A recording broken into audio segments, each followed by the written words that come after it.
அரவணைக்க யாரும் இல்லாமல், பாதுகாப்பான தங்குமிடம் இல்லாமல் தவித்துக் கொண்டிருக்கும் போது எங்களை பாதுகாத்த, இன்றைய தினம் முழுவதும் எங்களை பாதுகாத்து அரவணைத்து உணவளித்து தண்ணீரளித்த அந்த அல்லாஹ்வுக்கே எல்லா புகழும் என்று கூறி உறங்குவார்கள். ஒரு முறை ஒரு நாளில் இந்த துஆவை உள்ளத்தால் சொல்லி இருப்போமா?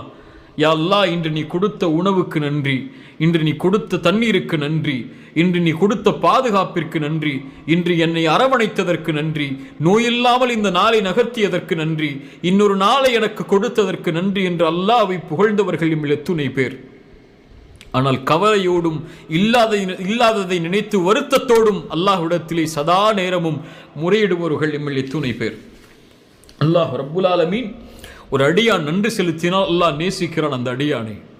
அவன் அல்லாஹ்விற்கு நன்றியோடு நடந்த காரணத்தால் அல்லாஹ் ரப்புல் ஆலமீன் அவனை பாதுகாக்கிறான், அவனுக்கு ரிஸ்கை அளிக்கிறான்.